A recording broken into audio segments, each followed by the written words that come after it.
तो बताओ भैया, पिछले लेक्चर में कुछ ऐसी बात पड़ी थी, ध्यान देंगे?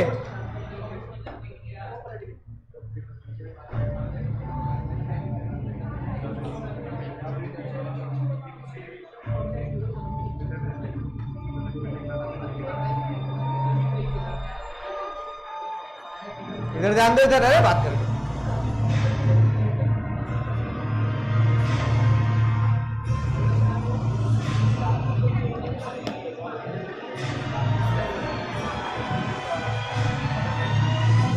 ये कब आएगी स्त्री? कल नहीं आएगी? अरे मुन्ना 31 अगस्त को आएगी, है ना? कब आना? 31 अगस्त को आएगी, चिंता मत करो। बताओ बताओ भैया। अरे भैया आजकल वैसी पढ़ते पढ़ते हिलने बरसात ज्यादा हो रही है ना? फ्रॉड, मिसरिप्रेजेंटेशन, कोर्शियन या अनड्यू इन्फ्लुएंस? पक्का याद आ गई बात? कोर्शियन क्या होता है? फिजिकल हैरेसमेंट उसमें होता है। मिसरिप्रेजेंटेशन क्या होता है? जो सर जो बोलता है उसके हिसाब से सही है, हाँ, लेकिन सामने वाले के हिसाब से एक ऐसी बात जो झूठ एक ऐसे पर्सन के द्वारा बोली जाती है जो खुद ये समझता है कि ये, तो ये मिसरिप्रेजेंटेशन है। भूत प्रेत की बात है, मिसरिप्रेजेंटेशन पूरा हमने लॉ अच्छे से पढ़ा था, बहुत अच्छे। सेक्शन कौन सा था? 18। बहुत बड़ी बात। फ्रॉड, तो ये फ्रॉड ने, फ्रॉड में क्या होता है? एक ऐसी बात जो झूठ है, एक ऐसे बंदे के द्वारा बोली जा रही है जो खुद जानता है वो झूठ है। हिंदी में याद हो गई बात? और फिर एक बात थी अनड्यू इन्फ्लुएंस, जिसमें कोई फिजिकल प्रेशर नहीं होता, सिर्फ क्या होता है? ज्यादा ताजा हो गई, धुंधली धुंधली नहीं होगी। तो उम्मीद है कौन सेक्शन था? 15, 16, 17, 18। 15, 16, 17, 18 का असर 19 और 19A में। सीक्वेंस याद होगा सेक्शन? तो कौन कहता सेक्शन याद नहीं होता? याद तो है सेक्शन तुम्हें, तो तुम खामों का घबराते सेक्शन याद नहीं होते, है ना? याद होते नहीं होते? तो बता दो 13 होने लगा हूं, गाना कौन सा था? अच्छा 14 क्या था? फिर 11 क्या था? फिर हाँ बिल्कुल सही, ठीक है। तो 11 मतलब अनड्यू, क्या 11 मतलब कैपेसिटी वाली बात, याद आ गई ना बात? 12 कौन सा था? साउंड माइंड की डेफिनेशन। तो याद तो है 10 क्या था? एलिमेंट। तो ये सारे सेक्शन क्या याद करोगे? फाइनल के पेपर थोड़ी देने हमें, कहाँ के पेपर देने हैं? तो इतने सारे याद तो है कि नहीं बात? तो इतने भी सेक्शन तुम्हें याद रहेंगे तो भी क्या होगा? काम चल जाएगा ना। आगे भी सेक्शन है, ठीक है ना? आगे भी है सेक्शन, तो भैया 75 तक है, पर घबराने वाली कोई बात नहीं है। इतने याद हो गए तो आगे भी मेन हमें याद हो ही जाने, कोई घबराने वाली बात है नहीं। तो सर ये बात हमने समझ ली थी, ये सब क्या था सर? हाँ, अब लिखो भैया, लिखो अपनी नोट्स में जीएसटी के बारे में। सर जीएसटी क्या है? जीएसटी की फुल फॉर्म है goods and service tax, right? GST, goods and service tax, यानी एक ऐसा लॉ बनाया गया, टैक्सेशन लॉ, ऐसा टैक्सेशन लॉ बनाया गया, ऐसा टैक्सेशन लॉ बनाया गया जो गुड्स पे भी लगता है और सर्विस पे भी लगता है। और इसको हम पता क्या बोलते हैं? इसको हम बोलते हैं, मुन्ना है पुष्पा, इसको हम बोलते हैं इनडायरेक्ट टैक्स। क्या बोलते हैं? इनडायरेक्ट टैक्स, है ना? इकोनॉमिक्स में कुछ कुछ इसके बारे में तुमने पढ़ा भी है। सर एक ऐसा टैक्स जो मेरी जेब से दुकानदार के पास जाता है और जमा कौन करता है? दुकानदार। इसलिए हम उसे क्या बोलते हैं? Indirect tax. एक ऐसा टैक्स जिसे मैं जमा नहीं करता, कौन जमा करता है? दुकानदार जमा करता है, लेकिन वो जाता किसी जेब से? मेरी जेब से। तो जीएसटी हो गया। रेस्टोरेंट में खाना खाने गए, ठीक है, राइट? तुमने खाना खाया, जीएसटी लगा, तुमने किसको दे दिया? रेस्टोरेंट वाले को। अब रेस्टोरेंट वाला किसको दे देगा? गवर्नमेंट को। तो ये क्या होगा sir? Indirect tax. Sir GST लगता किस पे है? जीएसटी जब भी लगेगा तो उसकी टर्मिनोलॉजी यूज होती है कि यानी किसी भी गुड्स पर, किसी भी सर्विस पर जीएसटी जब लगता है जब वो गुड्स या सर्विस बेची जाए। नहीं, बेचा जाना एक छोटी सी चीज है। बेचा जाए बार्टर सिस्टम में हो, मैंने उसे उधार पे दे दिया हो, रेंट पे, मैंने उसे लीज पे दे दिया हो, इन सभी बातों को एक ही बात पे लिख दिया, क्या? सप्लाई। यानी कि जीएसटी तभी लगता है जब कोई भी गुड्स जीएसटी एक्ट के अकॉर्डिंगली, जीएसटी आया था 2017 में, जीएसटी एक्ट के अकॉर्डिंगली कोई भी गुड्स क्या बन जाए? सप्लाई की कैटेगरी में आ जाए। किसी कैटेगरी में आ जाए? सप्लाई की। लिख लिया? लिख क्यों नहीं रही मुन्नी? मैं नहीं लिखूंगी, मैं सीधा पेपर में लिखूंगी, है ना? तो मुन्ना मुन्नी लिख लो, समझ आई बात? तो GST is levy when there is a supply of goods and service. तो सप्लाई क्या होता है ये हम बिल्कुल डिटेल में, है ना, जीएसटी एक्ट के अंदर पढ़ेंगे कि भाई कौन सी चीज सप्लाई होती है और कौन सी सप्लाई नहीं होती। फिलहाल हमें ये जानना है कि जब सप्लाई होगी तो जीएसटी लगेगा, अगर सप्लाई नहीं होगी तो जीएसटी नहीं लगेगा। फिलहाल सप्लाई क्या होती है? मैंने तुम्हें सामान बेचा, ये सप्लाई होती है। मैं तुम्हें पढ़ा रहा हूं, तुम मुझे फीस दे रहे हो, ये भी क्या है? सप्लाई है, सप्लाई। ऐसे और कौन सी सप्लाई होती है, कौन सी सप्लाई नहीं होती, ये हम पढ़ेंगे। और क्योंकि आर्टिकल 370 हट गया था, है ना, किसमें से सर? कॉन्स्टिट्यूशन ऑफ इंडिया में से आर्टिकल 370 हट गया था, जो स्पेशल प्रिविलेजेस देता था किसको? जम्मू एंड कश्मीर को। तो उसके हटने पर क्या हुआ? ये वर्ड डाल दिया गया, इंक्लूडिंग जम्मू एंड कश्मीर। तो पहले जम्मू कश्मीर पर, है ना, इंडिया के जो लॉ है वो पास होके जम्मू कश्मीर पे नहीं लगते थे। जम्मू कश्मीर की पार्लियामेंट में लॉ लगाने के लिए जम्मू कश्मीर की पार्लियामेंट में क्या करना पड़ता था? लॉ को पास कराना पड़ता था। बहुत सारे लॉ, है ना, नहीं लगते थे। बात समझ में आ गई? राइट, ठीक है। अब आगे पढ़ते हैं सर, आगे पढ़ते हैं। अरे यार, ओ शिट शिट, गलती, अरे गलती हो गई, गलती हो गई, गलती। काट दो जो लिखा था, काट दो भैया, दीदी काट दो।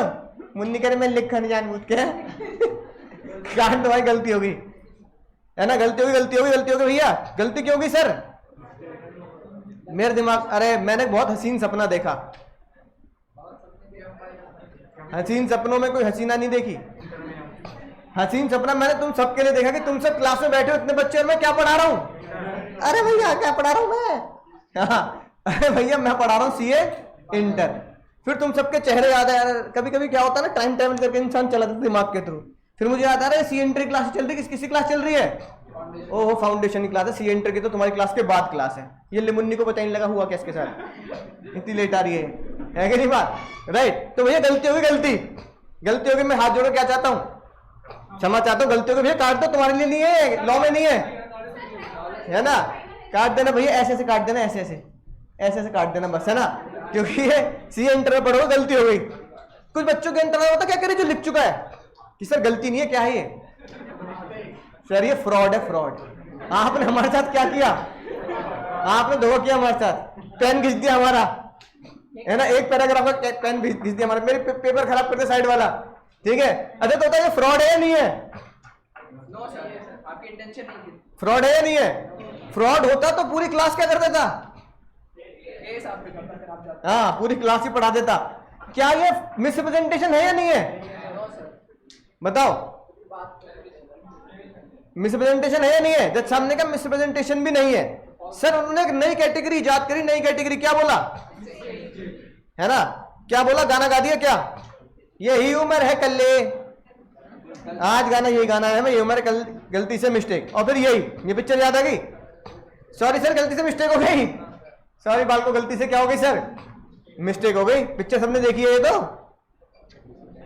यार, अच्छी पिक्चर है, तुम देखते नहीं, अंदाज अपना अपना, है ना? राइट। तो भैया सॉरी, गलती से क्या हो गई सर? मिस्टेक हो गई। तो सर गाना गाएंगे। अगर मिस्टेक हो गई तो मिस्टेक की डेफिनेशन क्या होगी? मैं कैसे डिफरेंशिएट करूंगा कि ये फ्रॉड था या अंडू इन्फ्लुएंस था या मिसप्रेजेंटेशन था? मिस्टेक तब होगी बात, सब मिस्टेक में बात तब मानेंगे जब ये येलो येलो डर्टी फेलो जो लिखा है पीली पीली लाइन से, जब ये 100% आपके लॉ में, आपके केस में प्रूफ हो जाए। बात क्या प्रूफ हो जाए सर? बात मिस्टेक जब मानी जाएगी जब party intend to do one thing, एक पार्टी जो कुछ करना चाहती है। मैं क्या करना चाहता हूं? क्या करना चाहता हूं मैं? नाचूंगा थोड़ी मैं, अब नाच ले, इतना मुझे नाचना था, है ना? क्या करना चाहता हूं, है ना? लॉ पढ़ाना चाहता हूं। कौन सी क्लास का? फाउंडेशन का। लेकिन बाय एरर, गलती से मैंने क्या किया सर? बंद कर लो। गलती से क्या किया? लॉक लगा लो, लॉक। हाँ, नहीं आएगा वो, थोड़ी देर बाद खोलूंगा। लॉक लगा लो। कॉल ज्यादा जरूरी है उसकी, ससुराल से कॉल है ना उसकी, है? अरे भैया ठीक है, सुनो इधर। By error do something else. Party जो कुछ करना चाहती थी लेकिन गलती से क्या हो गया, कुछ और कर दिया, कुछ और कर दिया, उससे हम क्या बोलेंगे सर, मिस्टेक। मिस्टेक बोलेंगे। तो एक बात ध्यान रखना, ठीक है, बहुत ध्यान से क्वेश्चन को पढ़ के तुम्हें समझना है कि फ्रॉड तो बहुत आसानी से पहचान लोगे कि ये मिसप्रेजेंटेशन होगा या मिस्टेक होगा, क्योंकि दोनों का रिजल्ट क्या होगा, बिल्कुल अलग होगा।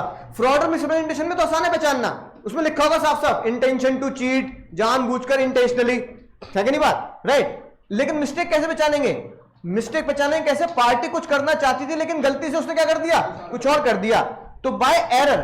तो केस स्टडी में हमारे एग्जाम में डायरेक्ट क्वेश्चन आया तो बढ़िया बात है, खुल कैसे गए, डायरेक्ट क्वेश्चन आया तो बढ़िया बात है, राइट। ये वर्ड लिखा होगा कि गलती से क्या हो गया होगा, तो डिटेल में हम पढ़ेंगे, बंद कर लो, डिटेल में हम क्या करेंगे सर, पढ़ेंगे इसको।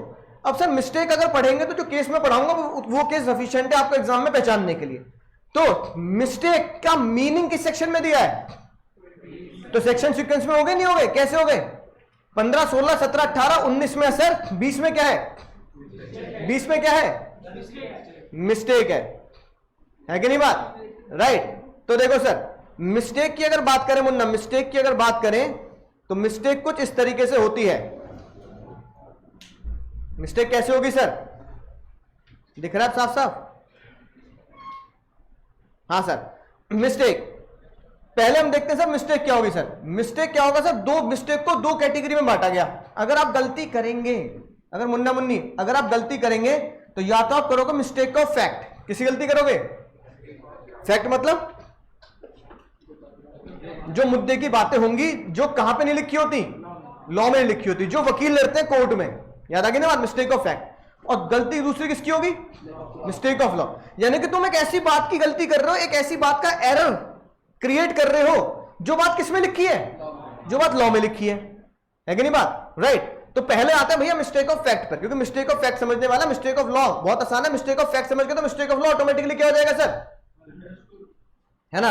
अब देखो मिस्टेक ऑफ फैक्ट की अगर बात करें तो मिस्टेक ऑफ फैक्ट में दो तरह की बातें हैं सर, पहली बात यूनिलेटरल, दूसरी बात बायलेटरल। यानी पहली बात यूनिलेटरल मिस्टेक, यूनिलेटरल मिस्टेक, और दूसरी बात बायलेटरल मतलब दो तरफा मिस्टेक। यानी यूनिलेटरल मिस्टेक बिल्कुल उसकी तरह है, एक तरफा मोहब्बत की तरह। वाह, अपनी कहानी राखी बन गई होगी, है ना, हाँ ठीक है ना, उतार दी इसने राखी, है ना, राइट। यूनिलेटरल मिस्टेक मतलब एक तरफा मोहब्बत की तरह, सिर्फ मुझे ही मोहब्बत है, कहानी हम पहले भी, है ना, सुन चुके हैं। और बायलेटरल मिस्टेक दो तरफा मोहब्बत, जैसे बात करने गया अभी बाहर, ये दो तरफा मोहब्बत के चक्कर में क्लास इंपॉर्टेंट नहीं है, हाँ मैं भी तो कह रहा हूं, घर से आया था वो भी तो घर वाली है, अभी नहीं तो फ्यूचर में ठीक है, सुनो सुनो ध्यान से, है ना। तो भैया दो तरफा क्या हो गई सर, मोहब्बत। अच्छा तो मोहब्बत सच्ची कौन सी होती है, एक तरफा दो तरफा ना, भैया याद रखना, एक इश्क सच्चा वो ही जिसको मिलती नहीं मंजिलें, इश्क सच्चा वही, हाँ इश्क सच्चा वही जिसको मिलती नहीं, तो सच्चा इश्क कौन सा हुआ, जिसे मंजिल ना मिले, है कि नहीं बात, हाँ मेरी सीधा शादी हो गई थी ना भाई, मुझे मंजिल की जरूरत थी, मेरी सीधा घर वालों ने शादी कर दी। तो इस सच्चा वो है जिसको मिलती नहीं मंजिल, है कि नहीं बात, राइट। तो अगर सच्चा इश्क वही है, मंजिल नहीं मिलती, तो यूनिलेटरल मिस्टेक, वन साइडेड मोहब्बत, एक तरफा मोहब्बत ही क्या मानी गई, ये मैं नहीं कहता, ये लॉ कहता है, ये मैं नहीं कहता, जज साहब कहते हैं कि भैया एक तरफा मिस्टेक, एक तरफा मोहब्बत ही क्या मानी जाएगी, सच्ची मानी जाएगी। तो सच्ची है, सच्ची है मोहब्बत है, गाना गा दिया आपने, राइट, ठीक है। तो जो सच्ची मोहब्बत है उसको ही क्या होगा सर, वैलिड मानेंगे। तो जज साहब ने बोला जो यूनिलेटरल मिस्टेक है वो मिस्टेक क्या होगी सर, हमेशा वैलिड, क्योंकि भैया याद रखना सच्चा वो है जिसको मिलती नहीं, तुम्हें इजाजत है तुम हम सफर नया चुन लो, मेरा तो इश्क है मुझे इजाजत नहीं, है ना, राइट। तो भैया इस सच्चा वही जो वन साइडेड हो, तुम्हें इजाजत है मेरा इश्क है इसलिए मुझे इजाजत नहीं। तो भैया इसलिए ध्यान रखना, वन साइडेड मिस्टेक, सर दिल में बहुत दर्द है, आपकी किसी दिन महफिल जमेगी और सुनाऊंगा, है ना, फिलहाल अभी पढ़ाई की महफिल लेना, है ना, राइट। तो कौन सी होगी सर, तो झूठी मोहब्बत कौन सी हुई, जो दो तरफा हो, है कि नहीं बात, ठीक है। तो भैया जो झूठी मोहब्बत है वो कौन सी, जो दो तरफा है, ठीक है ना, बाद में ब्रेकअप कर लेंगे, लड़ मर लेंगे, सर फोड़ लेंगे एक दूसरे का। इसलिए जज साहब ने बोला दो तरफा मोहब्बत हमेशा क्या कहलाई जाएगी? वर्ड। बहुत मजा आ रहा है? हाँ सर, रियल लाइफ आपने एग्जाम्पल दे दिया, मेरे साथ ऐसे ही हुआ था सर। शुरू में बहुत प्यार मोहब्बत थी, बाद में उन्होंने ब्रेकअप कर लिया सर। ठीक है, बोलो समझ गए बात? तो इसका मतलब एक तरफा मोहब्बत है, तो एग्जाम में मत लिख के आना मेरे साथ बहुत गलत हुआ सर, मैं इसलिए नहीं पढ़ पाया, मेरा दिमाग नहीं चल रहा आजकल, है ना। वो मुझे छोड़ के चली गई एग्जाम से पहले, मैंने कहा था एग्जाम के बाद करेंगे ब्रेकअप। तो भैया ऐसा नहीं करना, वन साइडेड मिस्टेक है तो वॉइड या वैलिड? क्योंकि एक तरफा मोहब्बत ही क्या होगी सर? सच्ची होगी, तो वो क्या होगी सर? वैलिड। दो तरफा मोहब्बत है तो वॉइड या वैलिड? क्योंकि बाद में क्या होना है? बाद में तो ब्रेकअप पार्टी होनी है कि नहीं बात? तो इतनी बात तो समझ में आ गई सर। यूनिलेटरल मिस्टेक क्या होती है? वैलिड होती है। अरे भाई बस बात समझ गए, रक्षाबंधन का त्योहार बनाया ना। और दो तरफा मोहब्बत क्या होती है? वॉइड। इतनी बात समझ में? यानी यूनिलेटरल मिस्टेक इज वैलिड और बायलेटरल मिस्टेक इज, बड़ी अजीब सी बात है, यानी कि अगर दो लोग मिस्टेक कर रहे हैं, दोनों ही मिस्टेक कर रहे हैं, तो कॉन्टेंट क्या होगा? बिल्कुल लॉजिकल है भाई, दो लोग हैं, दोनों ही गलती करके बैठे हैं, तो जज साहब ने कहा दोनों ही गलती कर रहे हो तो बात खत्म करो ना, खेल खत्म, अपने अपने घर रास्ते, अपने अपने रास्ते जाओ, किसके ऊपर क्यों केस कर रहे हो? लेकिन अगर एक ही बंदा गलती कर रहा है तो बताओ वो वैलिड क्यों कह दिया गया? वो केस कर सकता है सामने वाले, क्योंकि एक बंदा गलती कर तो सामने वाले की गलती थोड़ी है, वो कह रहा मेरी गलती क्या भैया, है कि नहीं बात? राइट। तो इसलिए वो क्या होगा सर? वैलिड होगा, नहीं होगा? तो देखते हैं सर लॉ में क्या लिखी है बात। सर लॉ में भी ऐसी बातें लिखी है, बिल्कुल ऐसी लिखी है। पहली बात सर, मिस्टेक की डेफिनेशन समझ में आ गई सर? गलती बाय एरर, मेन कीवर्ड क्या है? मेन खतरनाक वर्ड क्या है सर? ये वर्ड लिखा मिलेगा, शायद किसी गलती की वजह से आपने कुछ कर दिया होगा, इसलिए हम उसे फ्रॉड एंड मिसरिप्रेजेंटेशन की कैटेगरी में ना रख के कहां रखेंगे सर?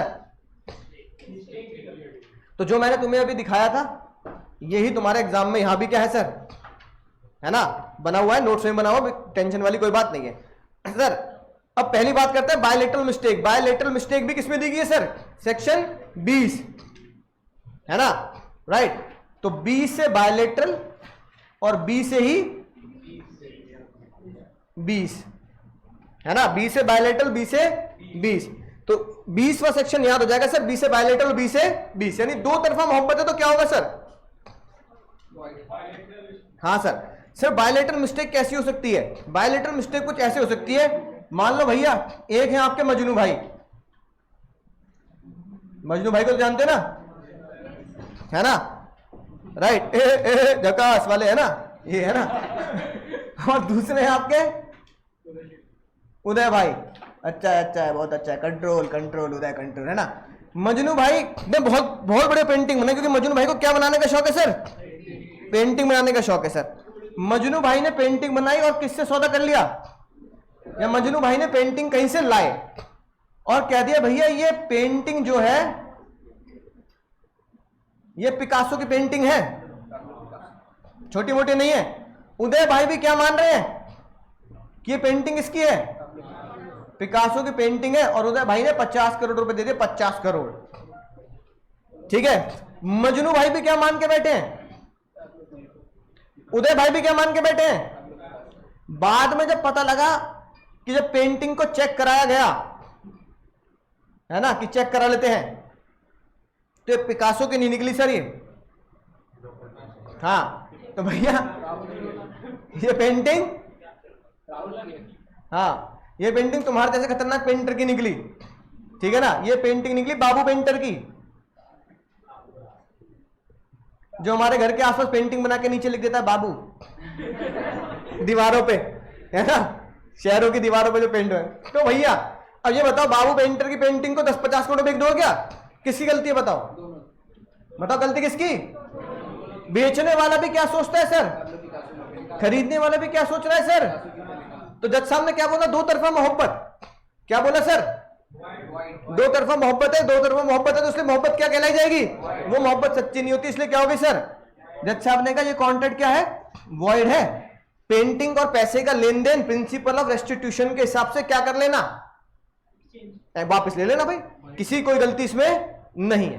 बात समझ आ गई सर? ये होता है दो तरफा मोहब्बत की तरह। सेम देखो, सेम क्या लिखी है बात, इफ बोथ द पार्टी, खतरनाक वर्ड क्या है, both the party under mistake है, किसके बारे में सर, क्योंकि हम क्या पढ़ रहे हैं सर, मिस्टेक ऑफ फैक्ट, कि भैया ये पेंटिंग किसने बनाई, ये लॉ में तो लिखी नहीं होगी ना, लॉ में कभी ये नहीं लिखा होगा पेंटर कौन, पेंटर कौन, ये बात कौन सी है सर, फैक्ट है ये तो, दोनों पार्टी फैक्ट की मिस्टेक में है कि भैया पेंटर कौन पता नहीं, बस मान लिया पिकासो पेंटर, तो क्या होगा सर, बोलो क्या होगा, वॉइड होगा। अगला एग्जांपल देखो, ए ने घोड़ा खरीदा, घोड़ा जब बाय किया जा रहा था, कॉन्ट्रैक्ट हो रहा था, तो उस टाइम पे हॉर्स क्या था सर, ले भैया अल्लाह को प्यारा होगा, क्या करें भैया, पूरी ज्यादा क्या करें, कुछ कर सकते हैं क्या, कुछ नहीं कर सकते। अब बताओ किसकी गलती है सर, बाय करने वाले ने लुढ़का दिया घोड़ा या बेचने वाले ने लुढ़का दिया, एक्ट ऑफ गॉड हो गए, तो किसी गलती नहीं है। तो जज साहब ने क्या बोला, एडवांस होती है और सब आपस में आपसदारी में क्या कर लो, वापस कर लो भैया, है ना, जिसके बारे में आप कॉन्टेक्ट कर रहे हो वही उसका अस्तित्व दुनिया में नहीं है, तो ये कौन सी मिस्टेक मानी गई सर, बायलेटरल मिस्टेक। ऐसी सर इसमें दोनों की गलती कैसे है, दोनों की गलती है कि दोनों ये सोच रहे जिंदा है, ना दोनों की गलती है,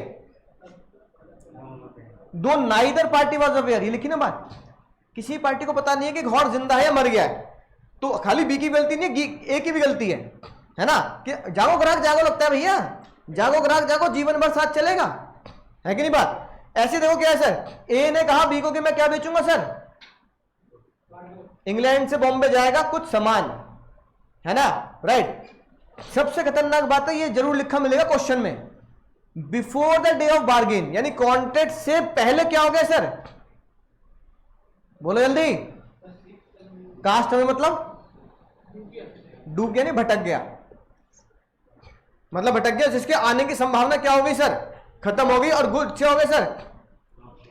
तो किसी को भी, दोनों पार्टी में से किसी को भी इस बारे में पता नहीं था, इसलिए हम क्या बोले, कॉन्ट्रैक्ट क्या है, यानी आप एक ऐसे शिप का कॉन्ट्रैक्ट कर रहे हैं, ऐसे कारों का कॉन्ट्रैक्ट कर रहे हैं जो है ही नहीं, यानी कि जिसका आने की संभावना नेग्लिजिबल है, जो शिप क्या हो चुका है, भटक चुका है, जो सामान क्या हो चुका है, खो चुका है कि नहीं बात। तो इसलिए क्या माना गया सर, बायलेटरल मिस्टेक। सेक्शन 20 याद आ रहा है सर। अब सर जज साहब ने कहा कि ये अकेला ऐसा लॉ है ना, राइट, अकेला मोस्टली एक ऐसा लॉ है जिसमें लॉ में कुछ लिखी नहीं बात, लॉ में तो डेफिनेशन लिखी है, उसको प्रूफ करने के लिए क्या लगाया गया सर, केस लॉ, यानी कि अकेला ऐसा टॉपिक है इस चैप्टर का जो किसके ऊपर बेस्ड है, बस एक डेफिनेशन तो डाल दी, लेकिन उसके बाद जितनी भी बातें हैं वो लॉ में नहीं लिखी, सारी की सारी बातें किसमें लिखी हैं, तो हमें केस लॉ से लॉ को समझना है। अभी पिछले चैप्टर तक क्या था, आपने सेक्शन पढ़ लिया, 15, 16, 17, 18 आपने पढ़ लिया, 19 पढ़ लिया, आपने लॉ से क्या समझा, है ना, केसेस, उस लॉ के बाद केसेस को समझा, या उस लॉ के बाद आपने उस चीजों को समझा कि इसमें क्या करना है। ये ऐसा है जिसमें लॉ में सिर्फ डेफिनेशन लिखी गई, लेकिन इस डेफिनेशन का भी निर्माण कब किया गया होगा, जब इससे रिलेटेड बहुत सारे केस आए होंगे, इन सभी केसेस में इन सारे केसेस को ना ही फ्रॉड घोषित किया गया होगा और ना ही मिसप्रेजेंटेशन घोषित किया, यानी जज साहब ने बोला ना ही ये फ्रॉड है, ना ही मिसप्रेजेंटेशन है, ना ही ये कोर्शन है, ना ही अनड्यू इन्फ्लुएंस है, तो इस प्यार को क्या नाम दे, तो जज साहब ने कहा इस प्यार को क्या नाम दिया जाएगा, एक तरफा मोहब्बत या दो तरफा मोहब्बत, यानी कि ये वो केस है जिसे जज साहब कहां नहीं रख पाए होंगे, फ्रॉड और मिसप्रेजेंटेशन, यानी 15, 16, 17, 18 में जिनको जगह नहीं मिली होगी, वहां पर वो ये डिसाइड किया होगा कि ना ही इसमें कोई मिसप्रेजेंटेशन वाली बात है, ना ही, क्योंकि एक मिसप्रेजेंटेशन क्या है, एक ऐसी बात जो झूठ है, एक ऐसा पर्सन बोल रहा है जो खुद समझता है सच है, यहां ऐसी बात प्रूफ ही नहीं हो रही, क्योंकि यहां तो जिस चीज से कॉन्टेक्ट कर रहे हैं वो डिस्ट्रॉय हो चुका है, वो खत्म हो चुका है कि नहीं बात, वो डूब चुका है कि नहीं बात, राइट, ऐसी बात यहां प्रूफ नहीं हो, ना फ्रॉड प्रूफ हुआ है। तो जज साहब ने क्या बोला, अगर दो जने एक ऐसी चीजों का कॉन्टेक्ट कर रहे हैं जो अस्तित्व में ना हो, है ना, जो खराब हो गए, डिस्ट्रॉय हो गए, खत्म हो गए, डूब गए हो, हम ऐसे कॉन्ट्रैक्ट को फ्रॉड या मिसप्रेजेंटेशन रखने में कहां रखेंगे सर, एक नया लॉ बनाएंगे, मिस्टेक में रखेंगे। तो पहला केस जज साहब ने क्या बोला, पहला केस बोला अगर गलती हुई है किसके बारे में सर, उस चीज की एग्जिस्टेंस के बारे में, जो हमने अभी ऊपर पढ़ा, एग्जिस्टेंस मतलब वो चीज दुनिया में अस्तित्व रखती है या नहीं रखती, यानी उसका वजूद दुनिया में है या नहीं है, या फिर वो अगर लिविंग है तो वो जिंदा है या नहीं है, और वो नॉन लिविंग है तो वो सही स्थिति में एग्जिस्ट कर रहा है या नहीं कर रहा। तो ह्यूमन और नॉन ह्यूमन अगर दोनों ही दुनिया में एग्जिस्टेंस नहीं रखते, और एक आप ऐसी चीज का कॉन्टेक्ट कर रहे हो जो दुनिया में एग्जिस्टेंस नहीं रखती, तो फिर आप दोनों क्या कर रहे हो? गलती करनी फिर आप दोनों मिस्टेक कर रहे हो, आप दोनों फ्रॉड नहीं कर रहे, मिसप्रेजेंटेशन, कोर्शन, इन्फ्लुएंस नहीं कर रहे, आप क्या कर रहे हो सर? मिस्टेक कर रहे हो। स्कॉट वर्सेस कॉलिसन वाला यही केस आया। केस का नाम याद रखने की जरूरत नहीं है ना, सिर्फ फैक्ट याद रखो क्या हुआ। भैया एक बंदे की इंश्योरेंस पॉलिसी ली गई, उस बंदे की जो दुनिया में है ही नहीं। अबे तो लाइफ इंश्योरेंस लोगे किसका? अब तुम कहने लगे मेरा नाम मिस्टर इंडिया है, तो मिस्टर इंडिया का लाइफ इंश्योरेंस करा लोगे क्या? बताना। तो एक ऐसा बंदा जो दुनिया में है ही नहीं, तो उसका लाइफ इंश्योरेंस हो जाएगा क्या? बताओ। मिस्टर एक्स हो सकता है क्या? नहीं। टोनी स्टार्क का करा दोगे क्या? नहीं ना, टोनी स्टार्क है ही नहीं भैया दुनिया में, है कि नहीं बात? मिस्टर इंडिया करा दोगे क्या? नहीं ना। तो जज साहब ने कहा एक ऐसा बंदा जो दुनिया में है ही नहीं, और वो दुनिया में कब नहीं है? बिफोर द कॉन्ट्रैक्ट, यानी इंश्योरेंस कराने से पहले उसकी एग्जिस्टेंस खत्म हो गई, उसका वजूद खत्म हो गया, बिफोर द कॉन्ट्रैक्ट। तो फिर वो कॉन्ट्रैक्ट क्या माना जाएगा रे पुष्पा? सिंपल बोलो, सिंपल से सिंपल। ऐसे ही, ऐसे भैया अगर आपने क्या किया, इंडियन कॉर्न, भुट्टे है ना, भुट्टे तो सभी खाते हो ना, तो भैया इसका कॉन्ट्रैक्ट किया और शिप से इंग्लैंड भेजेंगे। दो सबसे खतरनाक बात है एग्जाम में, क्या सीक्रेट, क्या खतरनाक लाइन ढूंढनी है, ये ढूंढनी है, ये लाइन ढूंढनी है। Unknown to both the party. Misrepresentation को पता है क्या लिखा होगा? इनोसेंट, ऐसे वर्ड लिखे होंगे। देयर इज नो इंटेंशन, ऐसे वर्ड लिखे होंगे। फ्रॉड पता है क्या वर्ड लिखा होगा? Intention to cheat, he knows about the fact, ऐसी बातें लिखी होंगी। अब ऐसी बातें लिखी तो समझ जाओ भैया फ्रॉड है। अगर लिखा है नो इंटेंशन, समझ जाओ मिसप्रेजेंटेशन है, और ये वर्ड लिखा है unknown to both the parties, दोनों को पता ही नहीं है ऐसा हो चुका है, तो भैया वो क्या है रे कि भैया कौन डैमेज हो चुके हैं। तो इसका मतलब क्या है? Contract is void due to दो तरफा मोहब्बत, बायलैटरल मिस्टेक। तो पहली मिस्टेक किसकी है सर? एग्जिस्टेंस की, है ना। दूसरी मिस्टेक सर, दूसरी मिस्टेक है सर आइडेंटिटी। आइडेंटिटी बोले तो सर हिंदी में पहचान, पहचान कौन है ना, तो आप पहचान नहीं पा रहे भैया पहचान कौन, राइट सर। कैसे? यानी आपने मिस्टेक की एक ऐसी चीज की जिसकी पहचान प्रूव नहीं हो पा रही। जैसे कि भैया एक बंदे के पास 4 कार है, 4, सामने वाले से बोल रहा है भाई मेरी मस्टैंग कार खरीद ले, है ना। पता लगा चारों ही क्या है?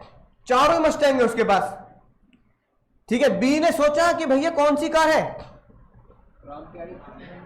राम प्यारी मस्टैंग, लेकिन वो कौन सी बेचना चाह रहा था? Fiat Mustang, right. तो बताओ किस चीज को लेकर मिस्टेक है? बताओ है कौन सी चीज? यानी कौन सी चीज? अच्छा ये होता ना, ऐसी कुछ बात हम पहले ही पढ़ चुके हैं।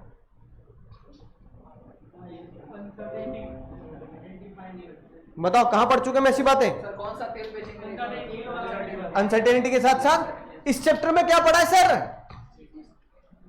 आइडेंटिटी। इस चैप्टर में पढ़ा है नलायकों सेक्शन 13 होने लगा हूं। दोनों की कंसेंट मैच हो रही है क्या? नहीं हो रही, ये भी तो कोई बात है। अच्छा कंसेंसस एरिडम से कॉन्ट्रैक्ट क्या था? वॉइडेबल या वैलिड? निकाल लो जूता, निकाल लो। कंसेंसस एरिडम मैच नहीं हो रही तो कॉन्ट्रैक्ट क्या होगा? ये वॉइडेबल बोल लेने। 10 नंबर की नीली पट्टी वाली चप्पल आएगी तुम्हारी रिलैक्सो की। वॉइड या वॉइडेबल? कंसेंसस एरिडम नहीं तो कॉन्ट्रैक्ट क्या है? वॉइड है भैया। बाला देवी मजूमदार वाला केस था, बाला देवी वर्सेस मजूमदार वाला केस, दोनों की कंसेंट भैया। उसमें शाहरुख खान वाली वीडियो दिखाई थी, है ना, पावर ऑफ अटॉर्नी। तो दोनों की कंसेंट मैच नहीं है, यानी कि ये क्या सोच रहा है और दूसरा क्या सोच रहा है? राम प्यारी। दोनों की कंसेंट मैच है। 13 में भी तो क्या था?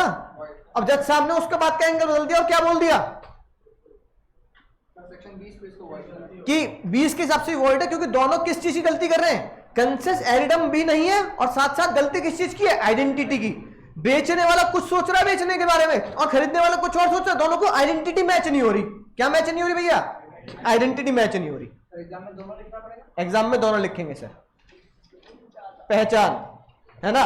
एग्जाम में दोनों लिखेंगे, कोई दिक्कत नहीं है, लेकिन दोनों से आंसर क्या निकल रहा है सर? वॉइड निकल रहा है ना सर। अगली बात सर, अगली बात है mistake as to title. Title बोले तो ऊपर पहचान, और टाइटल का मतलब हुआ सर ओनरशिप। यानी कि गलती किस चीज की है? गलती इस चीज की, सामान बेचने वाला खरीदने वाला दोनों को ही नहीं पता कि ओनर कोई और है। ऐसा कैसे? बेचने वाले को नहीं पता, ऐसे कैसे हो गया? उरी दादा, बेचने वाला नशे में है क्या? उसे नहीं पता ओनर है या नहीं है? बता, ऐसा कैसे हो सकता है? सर एक तरीके से ऐसा हो सकता है, मान लो तुम दुकान पे गए, सेठ जी नहीं है, सेठ जी, लेकिन सेठ जी का कोई और बंदा एम्प्लॉय नौकर है। सेठ जी एक सामान पहले ही बेच चुके हैं, लेकिन वो सामान कहां रखा है? दुकान पे रखा है, शाम को ले जाएंगे, क्या दिक्कत है? और नौकर ने वो सामान क्या किया? आपको बेच दिया। तो बेचने वाले सेलर को ये नहीं पता नौकर को कि वो सामान किसी और का हो चुका है, खरीदने वाले को भी नहीं पता सामान किसी और का है। तो जज साहब ने बोला बेचने वाला खरीदने वाला दोनों ही क्या है? अंडर मिस्टेक है किसके सर? टाइटल के, कि ओनर कौन, ओनरशिप किसकी, ओनर कौन। तो जज साहब ने देखो ये लिखी बात, ए ने कहा हॉर्स खरीदूंगा बी से, हॉर्स ऑलरेडी किसको बेचा जा चुका है? एक्समैन को, जानते हो तुम एक्समैन को भी, है ना। The agreement is void because there is a bilateral mistake about the ownership, owner कौन है दोनों को मिस्टेक है। होता हॉर्स को बेचने वाला सेल्समैन हो और मालिक किसी और को क्या कर चुका हो? बेच चुका हो। इस केस में बेचने वाले को भी नहीं पता ओनर कौन है, खरीदने वाले को भी नहीं पता ओनर कौन है। तो बेचने वाला खरीदने वाला दोनों बोल देंगे हमें पता ही था, और बेचने वाला क्या क्या कहेगा सर? कि मुझे लगा कि ओनर अभी हम ही है, हम इसको क्या कर सकते हैं? बेच सकते हैं। तो जज साहब ने बोला दोनों की मिस्टेक है, दोनों की इंटेंशन धोखाधड़ी की नहीं है। बात समझ में आ गई? राइट, बोलो समझ गए सर? ये लिखी बात sir, way the party believe that seller is the owner, है ना, but in fact he is no title to it, contract is void on ground of mistake. Sir अगली बात क्या होती है सर? क्वांटिटी। मिस्टेक किसकी होती है सर? है ना, हाँ, क्वांटिटी की। सर क्वांटिटी कैसे? कई बार क्या होता है, आपने भैया फोन किया समोसे वाले को, भैया 20 समोसे बेच दे, उसने कान में क्या सुन लिया? 30, है ना। कुछ होते हैं शब्द जो एक दूसरे से थोड़े मैच खा जाते हैं, 20 30, है ना, राइट। हाँ, उसे पता नहीं होता, क्योंकि मुझे भी नहीं पता 59 कितने होते हैं, 69 कितने होते हैं, 69 79। तो कई बार क्या होता है दिमाग में कंफ्यूजन रहती है ना। कई बच्चे कह रहे हैं 59 भी कोई वर्ड होता है, हाँ 59, है ना। देखो सर, तो कई बार क्या होता है मिस्टेक हो जाती है। 69 क्या होता है, और 79 और 89, बताओ, मुझे ही नहीं पता यार, क्या करें, है ना। ठीक है, अजीब वीडियो बनाए। तो कई बार क्या होता है ऐसी चीजों पर, हाँ ऐसे शब्द होते हैं बहन, होते हैं शब्द, ऐसी चीजों पर मिस्टेक हो जाती है, राइट, सेलर और बायर के बीच में। लेकिन ये बात प्रूफ करने के दोनों की क्या थी सर? दोनों ही अंडर क्या थे? मिस्टेक थे। अब सर इसका एक केस आया, बहुत मजेदार केस आया सर इसका, है ना। केस क्या है सर? एक बंदा था, वो बेचारा वो गन बेचा करता था, गन याद है पिछले लेक्चर में, बंदूक, राइफल, ठीक है। मान लो बंदा है वो मिस्टर डॉन है, भैया क्या बेचते हैं सर? राइफल बेचते हैं, ठीक है। ये बायर है, बायर, चलो उदय भाई लिख, उदय भाई बायर है ना। अब उन्होंने बोला भैया मेरे पास 40 टाइप की गन या राइफल है ना, आप चाहे तो खरीद सकते हैं, ठीक है। उन्होंने उनको निमंत्रण भेजा, मेन्यू कार्ड भेजा, आप चाहे तो खरीद सकते हो, यू कैन बाय। उदय भाई को लगा ठीक है भैया खरीद लेते हैं। उदय भाई ने क्या किया, क्योंकि बीच में कौन आता था पुराने जमाने में? कबूतर, भूल गए? हाँ राइट, शैलमोर भाई की तरह कौन आया सर? तो कबूतर को हम क्या बोलेंगे सर? Post department. तो भैया उदय भाई ने क्या किया, पोस्ट डिपार्टमेंट को चिट्ठी, पुराने जमाने में तार, तो तार का मतलब आज की स्पीड पोस्ट। तो पुराने जमाने में प्रोसेस होता था, अगर आपको बहुत जल्दी कुछ सामान, मतलब बहुत जल्दी अगर आपको कोई संदेश भेजना है, तो कबूतर तो मिलते नहीं थे, है कि नहीं बात। तो सामान भेजने के लिए तार का इस्तेमाल किया था। तार को इस्तेमाल करने के लिए आप वहां जाके रिटर्न के बजाय बोल भी सकते थे। और पता उस जमाने पर वर्ड के पैसे होते थे, मतलब एक शब्द इतने रुपए लगेंगे। तो आपने अगर 5 शब्द भेजे हैं, है ना, तो पुराने जमाने की फिल्म में ऐसा था, माँ बीमार है जल्दी आ जाओ, बस। पुराने जमाने में माँ बीमार जल्दी आओ, 4 शब्द का तार भेजा जाता था और हाईली चार्ज किए जाते थे, क्योंकि सबसे ये बहुत स्पीड से जाता था। बात समझ में आ रही ना। तो पुराने जमाने में बोलते तार को आजकल क्या बोलते थे? Speed post, right. तो भैया उसको लगा राइफल अच्छी है, कोई बात नहीं, उदय भाई ने स्पीड पोस्ट यानी तार भेजा, तार में, क्योंकि उन्होंने बोल के भेजा होगा, लिख के भेजा होगा, है ना, राइट। उन्होंने क्या लिखा, हाँ उन्होंने लिखा 3 शब्द, सेंड 3 राइफल्स। उन्होंने ये एक चिट्ठी बना के भेजी भैया, चिट्ठी भेज दी बना के। अब जब यहां से, हाँ 3 शब्दों के पैसे वसूल कर लिए पोस्टल डिपार्टमेंट ने।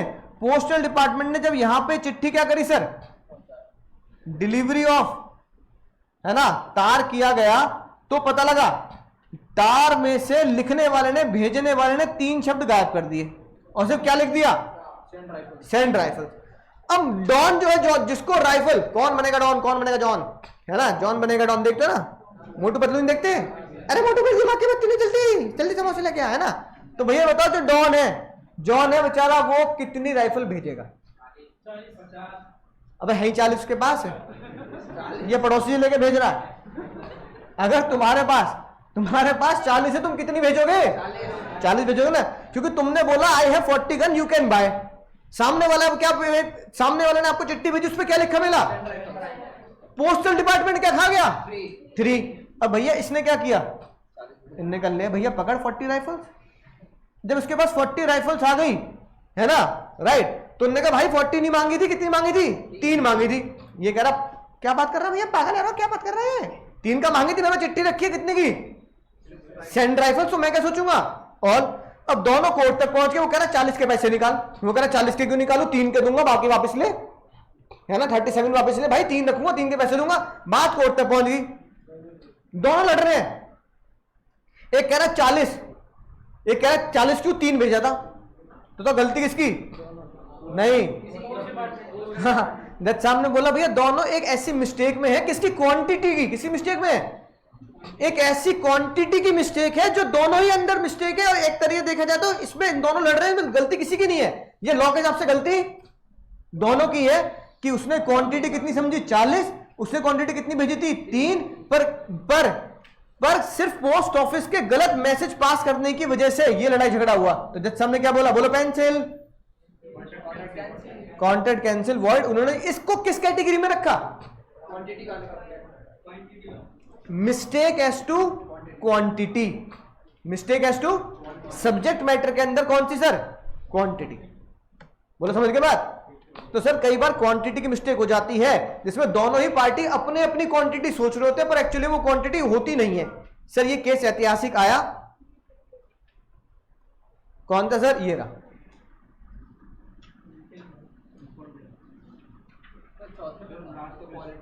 क्वालिटी आ गया तो ऊपर, हाँ ये रहा, हेनकेल वर्सेस पापे। पापे तो वो होते हैं ना जो डबो डबो खाते हैं, रस, सूजी रस की तरह। हाँ तो भैया राइट हो, क्या लिखिए बात,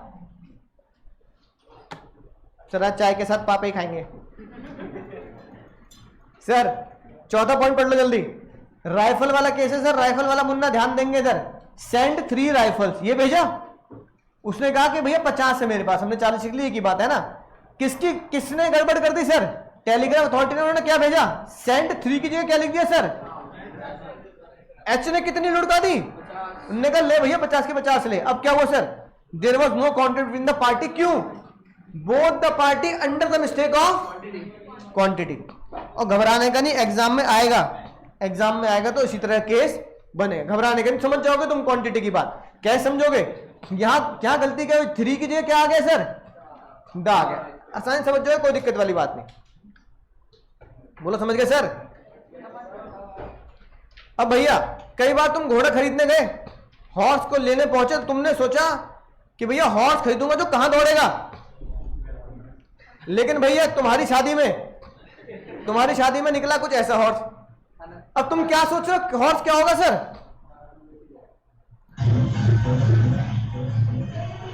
तुम क्या सोच रहे हो, हॉर्स कहां दौड़ना चाहिए, रेस में, लेकिन ये तुम्हें दौड़ा रहा है। लो भैया, ए भाई, ए भगवान, ऐसे देख लो भैया, क्या करे, जीवन है, कुछ भी हो सकता है भैया। इसलिए अपनी शादी में भैया घोड़े में मत बैठना, घोड़े घोड़ी मत बैठना। पता लगा घोड़ी को तुम पसंद आ गए, तुम्हें लेके भगली हो। जो बैठा है उसके आगे जो बैठा है उसके आगे।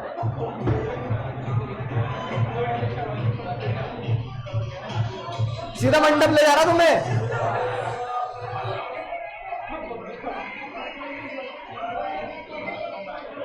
लो भैया भाग गया।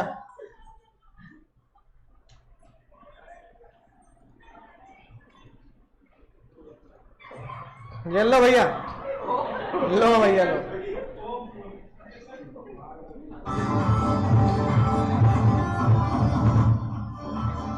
भैया इंडिया कुछ भी हो सकता है।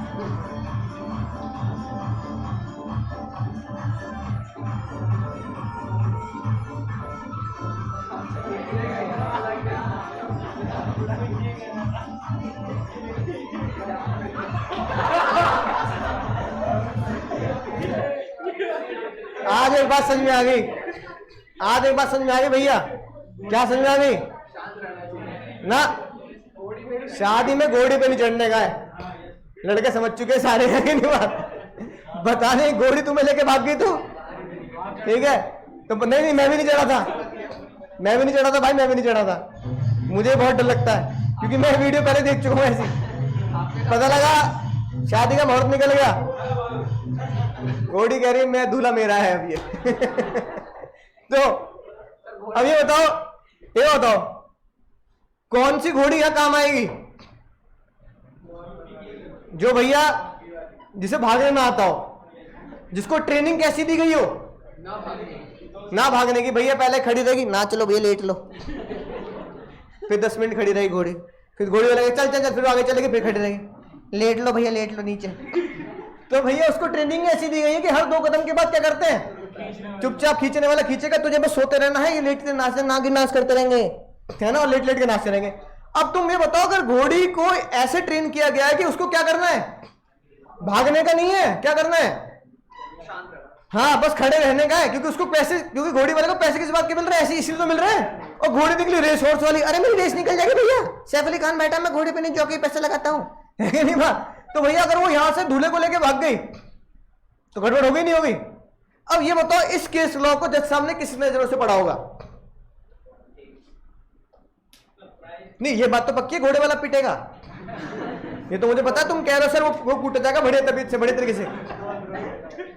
जो बालक कह रहा है ना कि मैं घोड़ी पे चढ़ूंगा अपने ब्याह में, वो तो पिटना घोड़ी वाला। लेकिन जज ने इसे किस कैटेगरी में रखा? जज ने रखा उसे क्वालिटी में। आपको घोड़े कौन सी चाहिए? आपको घोड़ा कौन सा चाहिए? शादी वाला, है ना? उसे बोलते कार्ट हॉर्स। क्या बोलते हैं? यानी आप उसे बोलोगे मुझे कार्ट हॉर्स चाहिए भैया, जो आराम आराम चले, है ना, जो एक कदम चले रुक जाए, फिर लोग नाचेंगे। ज्यादा गुस्सा आएगा तो घोड़ी पैर रख देगी नीचे, है ना, थोड़ा साइड हो ले, पैर रखने की जगह तो दे दे, है कि नहीं बात? वो ऐसी घोड़ी चाहिए जो आधे किलोमीटर भी कितने घंटे में जाए? 1 घंटे में, 1.5 घंटे में, जब तक तसल्ली करना कर ले, घर वाले नाच ना ले। अब उसी कार्ट हॉर्स की जगह कौन सी घोड़ी ला रहे हैं सर? तो दूल्हा लेके तो भागी जाएगी वो, है कि नहीं बात? राइट। तो जो दूल्हा लेके भागे, पता कितने किलोमीटर बाद मिला दूल्हा? 4 किलोमीटर के बाद, बाइक से और गाड़ी से पीछा करके। तो ये बहुत वायरल हुआ था उस टाइम पे। तो जज साहब ने कहा अगर दोनों चीजें एक्सचेंज हो गई हैं तो हम इसमें घोड़े वाले की गलती नहीं मानेंगे और जो खरीद रहा है उसकी भी गलती नहीं मानेंगे, है ना, क्योंकि किस चीज की मिस्टेक हो गई? अब घोड़े वाला कहे सर मैं फ्रॉड थोड़ी करना चाह रहा हूं आपके साथ, मैं खुद थोड़ी पिटना चाह रहा हूं। तो जज साहब ने क्या बोला? जज साहब ने इस पे केस प्रूफ किया, इस पे बोथ बिलीव। क्या वर्ड खतरनाक है सर? दोनों को बिलीव है, दोनों को विश्वास है कि वो रेस हॉर्स है। पर वो क्या निकला सर? एग्रीमेंट क्या होगा रे मुन्ना? एग्रीमेंट क्या होगा? हाँ, मुझे उसमें आइडेंटिटी बिल्कुल अलग हो जाएगी। हाँ, वहां भी आ सकता है, लेकिन उन्होंने उसको क्वालिटी पे वो किया, क्योंकि आइडेंटिटी हॉर्स ही थी ना। ठीक है, बात समझ आ गई? बोले समझ गए सर? बात समझ गई? हॉर्स वाली बात। तो हॉर्स वाले केस को किसमें रखा सर? क्वालिटी के अंदर। और उसके बाद आया सर प्राइस। प्राइस बहुत आसान है ना? पुराने जमाने का कॉन्ट्रैक्ट है भैया, लिख के हुआ करता था। घर कितने अमाउंट पे लीज पे था सर? गलती से क्या लिख गया सर, और कोर्ट के सामने ये बात प्रूफ होगी। 130 यूरो इंसर्टेड बाय मिस्टेक, कि भैया अच्छा एक बात कैसे प्रूफ होगी, बाय मिस्टेक है। जरूर उस मोहल्ले में सोसाइटी में क्या होता होगा, इतना ही रेट चल रहा होगा, है कि नहीं बात। भैया बताओ, अगर एक सोसाइटी में, एक मोहल्ले में अगर मकान के किराए का रेट $230 है, या आजकल के जमाने में अगर मकान के किराए का रेट फॉर एग्जांपल 20,000 रुपए है, तो गलती से आपको 1,000 रुपए लिख दिए जाए, चलो 1,000 छोड़ो 10,000 लिख दिए जाए, तो सामने वाला बोलेगा भैया पूरी सोसाइटी में पूछ लो 20,000 का ये रेट चलता है, मैंने गलती से 10,000 लिख दिए। या गलती से क्या हुआ सर, 20,000 की जगह 1 जीरो रह गई, 2,000 रह गया, तो 2,000 में छोड़ दे दोगे मकान किराए पे। तो जज साहब ने क्या बोला, जज साहब के सामने क्या प्रूफ कर दिया गया कि ये प्राइस बाय मिस्टेक हुआ है। कॉन्टेंट क्या होगा सर, कॉन्टेंट वॉइड होगा। सामने वाला ये नहीं बोल सकता कि भैया मुझे तो $130 में ही चाहिए, $130 में ही चाहिए हाउस, नहीं नहीं नहीं, तो भैया उसकी जिसकी मार्केट वैल्यू $230 है, वो आप $130 में क्यों ले लोगे भाई, वो गलती से लिख दिया उसने। तो जज साहब ने क्या बोला, content is void, content is void. Market value वाली जो आपने बात कही है, उसमें तो आपने ये पढ़ा था कि एडिक्वेट को जरूरी नहीं है। हाँ वो बात नहीं मैं कह रहा हूं, इस केस में क्या सोचा होगा, मैं तो एक बैकग्राउंड की बात कर रहा हूं कि जज ने इस केस में क्या सोचा होगा। यानी जज ने क्या सोचा होगा कि ये $230 में कॉन्ट्रैक्ट क्यों नहीं हो सकता, 130 में, सॉरी 130 में कॉन्ट्रैक्ट क्यों नहीं हुआ होगा, क्योंकि एग्री कितने पे हुआ है 230, तो मार्केट में भी कितना चल रहा होगा 230। अगर आपने गलती से एग्रीमेंट में कितना लिख दिया 130, तो उसका मतलब थोड़ी कि सामने वाले को कह दो कि यार तूने लिखा क्यों इस पे 130। वो कह रहा भाई दो चीजें प्रूफ हो सकती हैं, एक तो हमने एग्री कितने पे किया, एग्री तो आपस में करोगे कि भाई 230 में हम घर खरीदेंगे, गलती से जो हमारा एग्रीमेंट हुआ उस पे 130 गलती से लिख दिया, तो एग्रीमेंट में क्योंकि मैंने लिख दिया, इसके पीछे केस कर दिया बंदे ने कि मैं तो 130 में ही लूंगा, तूने लिखा क्यों। वो कह रहा भाई हमने बातचीत क्या की थी 230, और 230 क्यों की थी, मार्केट में रेट कितना चलता होगा 230, तो मैं भैया अपना $100 का नुकसान थोड़ी करूंगा, है कि नहीं बात, राइट। अगर प्रॉपर्टी किसी की 1 करोड़ की है, गलती से उसमें 1 जीरो रह गई 10 लाख रह गया, तो 90 लाख का नुकसान कर लेगा बंदा बना। वो कहेगा भाई कोर्ट में केस कर ले, है ना, 130 गलती से हो गया, मैं 1 करोड़ की चीज 10 लाख में थोड़ी बेच दूंगा, एक जीरो गलती से कम लिखनी रह गई। तो जज साहब ने कहा बिल्कुल सही बात है भाई, जो बंदा 1 करोड़ का सामान है और मार्केट में चलता भी 1 करोड़ का होगा, और आपने एग्री भी 1 करोड़ पे किया है, तो सिर्फ एक स्टेटमेंट एग्रीमेंट में लिखने की वजह से आप उसके ऊपर जबरदस्ती थोप नहीं सकते कि तुझे 10 लाख में 130 में मुझे क्या देना पड़ेगा। हाँ ऐसा ई नहीं चौल भैया, ई नहीं चौल में, बोलो बात समझ में आ गई। बताओ मिस्टेक, बायलैटरल मिस्टेक कौन कौन सी हुई sir, mistake of subject matter में क्या क्या है सर, पहला क्या पढ़ा हमने एग्जिस्टेंस, दूसरा आइडेंटिटी, तीसरा टाइटल, क्वांटिटी और क्वालिटी और प्राइस, ठीक है, राइट, ठीक है। ये हमने किसकी पढ़े सर, बायलैटरल मिस्टेक। बताओ एक बार पढ़ के देखो, किसी भी केस में कोई डाउट है क्या,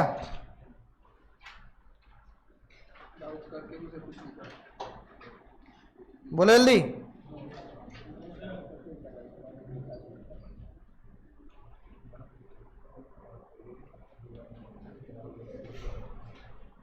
ठीक है,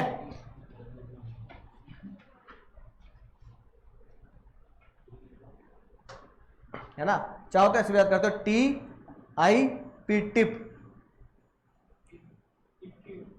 है ना, टिप क्यों, है ना, इस तरीके से कुछ याद कर सकते हो। हाँ एग्जिट भी याद हो सकता है, एग्जिट QQP है ना, तो EXIT है ना, तो आधे तो याद हो जाएंगे, ठीक है, राइट, एग्जिट QQ ऐसे भी आ सकते हैं सर। सर अगला दो तरफा मोहब्बत किसकी वजह से सर बिगड़ गई, ये बात सर पढ़ने की जरूरत नहीं, कोई हम दोबारा पढ़ रहे हैं सर हम, ये मिस्टेक एज टू पॉसिबिलिटी, आप एक ऐसी दोनों पार्टी, ये बड़ा मुश्किल है प्रूफ करना कोर्ट में कि दोनों को ही अंडर मिस्टेक थी कि ऐसा हो भी सकता है कि नहीं बात, राइट। यानी कि where party both the party believe, दोनों पार्टी क्या बिलीव करते हैं, agreement is capable of performance, है ना। लेकिन बाद में क्या हुआ सर, द इम्पॉसिबिलिटी में आइदर फिजिकल और लीगल। अब बाद में वो इम्पॉसिबिलिटी हो गई। अब ये कैसे होता है सर, जैसे मान लो बाद में वो लीगल इम्पॉसिबल हो जाए, जैसे प्लास्टिक का बहुत मसला है आजकल। अब दोनों ने क्या किया सर, प्लास्टिक का प्रोडक्ट या प्लास्टिक पॉलीबैग बनाने का कॉन्ट्रैक्ट कर लिया। दोनों ही अंडर मिस्टेक है क्या, कि प्लास्टिक को क्या कर दिया गया है सर, लीगली बैन कर दिया गया। दोनों को ही नहीं पता, दोनों कह रहे हैं यार ऐसा काम हो गया, कल तक तो हम प्लास्टिक की पिन्नी में सामान ला रहे हैं, है कि नहीं बात, राइट। एकदम से पॉलीबैग बैन कर दिए, ठीक है। तो भैया दोनों ही अंडर, ये कोर्ट में बड़ा मुश्किल है प्रूफ करना कि भैया वो क्या हो चुका है, इम्पॉसिबिलिटी अराइज हुई है फिजिकल या लीगल। यानी दोनों को बिलीव है क्या, that agreement is capable of perform. दोनों को ये लगता है कि एग्रीमेंट क्या हो सकता है, परफॉर्म हो सकता है, लेकिन वो परफॉर्म करने लायक है नहीं। तो पॉसिबिलिटी ऑफ परफॉर्मेंस, पॉसिबिलिटी हम पहले क्या पढ़ चुके हैं, चांद तारे तोड़ के लाना, मरे हुए को जिंदा कर देना। दोनों को बिलीव है कि दोनों क्या कर सकते हैं, वो काम कर सकते हैं, लेकिन एक्चुअली में फिजिकली पॉसिबल नहीं है ना, राइट। ऐसा कुछ ज्यादातर होता है तंत्र मंत्र, वो देखिए मोंजुलिका वाली पिक्चर है ना, काला जादू वेस्ट बंगाल, है ना, तंत्र मंत्र की दुनिया में, कि जो बंदा कर रहा है उसे क्या बिलीव है, मैं ऐसा जादू करके कर दूंगा, सामने वाले को मार देना, होता ना कुछ ऐसा, अरे भूल भुलैया 2 में हुआ था कुछ ऐसा, है ना। और जो करा रहा है उसे भी क्या बिलीव है कि सामने वाला ऐसा कर देगा। तो भैया है ना, ये विश्वास अंधविश्वास के खेल में कई बार अगर लाखों करोड़ रुपए कॉन्ट्रैक्ट हो जाता है और बाद में नहीं हुआ, है ना, तो भैया आप कह सकते हैं कि दोनों ही क्या सोचते थे कि फिजिकली क्या है सर, बाद में इम्पॉसिबल हो गया, लेकिन दोनों करते टाइम पे क्या सोच रहे थे कि पॉसिबल हो सकता है। तो अगर आप ऐसे काम जो बाद में इम्पॉसिबल हो रहे हैं, लेकिन करते टाइम पे दोनों को लगता था कि both believe that agreement is capable of performance, कि ऐसा हो जाएगा, बाद में किसी नोटिफिकेशन आ गई गवर्नमेंट की, गवर्नमेंट ने बाद में बोला प्लास्टिक क्या हो चुकी है सर, बैन हो चुकी है। गवर्नमेंट ने बाद में बोल दिया कि भैया मेरा कुछ है ना, पाकिस्तान से चाइना से क्या था, इंपोर्ट एक्सपोर्ट का बिजनेस था, बाद में गवर्नमेंट ने बोल दिया चाइना से सामान इंपोर्ट करेंगे ही नहीं हम, है कि नहीं बात। तो ये मेरी गलती थोड़ी है, दोनों को बिलीव था, पर बाद में क्या हो गया, ये बैन हो गया। लेकिन जब हमने कॉन्ट्रैक्ट किया था तब हमें बिलीव था क्या, कि एग्रीमेंट कैपेबल है होने के लिए। बाद में गवर्नमेंट इसे बैन कर दे, बाद में वो खुद ही पॉसिबल हो जाए, हम इसे क्या बोलेंगे, मिस्टेक एज टू पॉसिबिलिटी, की बाद में वो पॉसिबल हो गया। लेकिन एग्जाम में क्या वर्ड ढूंढना है, क्या इंपॉर्टेंट है, ये वाली बात, believing that capable of performance. हम बिलीव करते हैं कि ये काम क्या होगा सर, दोनों ही बिलीव करते हैं कि ये काम क्या हो सकता है, परफॉर्म किया जा सकता है। सर बायलैटरल मिस्टेक समझ में आ गई सर। अब किसकी बात आती है सर, हाँ, यूनिलैटरल मिस्टेक, है ना, एक तरफा मोहब्बत। सर एक तरफा मोहब्बत कैसी होती है, जो एक ही बंदा जानता है, एक ही बंदा मोहब्बत करता है, दूसरा करता ही नहीं है। किसकी तरह सर, कुछ इनकी तरह। सर अनसाउंड की कैटेगरी में हो गया तो ये तू है मेरी किरण, हाँ किरण, तो किरण उसकी हो गई क्या, तो वैलिड इनवैलिड, इनवैलिड ना लाए तो वैलिड। तो भैया वन साइडेड मोहब्बत वैलिड और इनवैलिड हो। अभी क्या बोला भैया, वैलिड मानेंगे हम section sir, section 22 sir, you है ना भाई, ना भाई मैं हाथ जोड़ रहा हूं भाई, अनसाउंड वो अनसाउंड में होगा, लेकिन मैं लॉ क्या पढ़ा रहा हूं, लॉ में पढ़ा रहा हूं कि वन साइडेड मोहब्बत में बंदा अनसाउंड माइंड हो जाएगा, लेकिन वन साइडेड मिस्टेक है तो क्या रहेगा सर,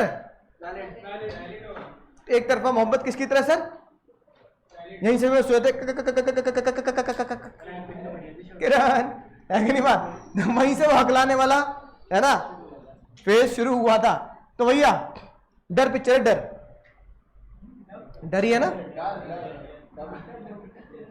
अबे वो साबुन है बे, देखी होगी काफी बच्चों ने, तो नहीं देखी, ठीक है।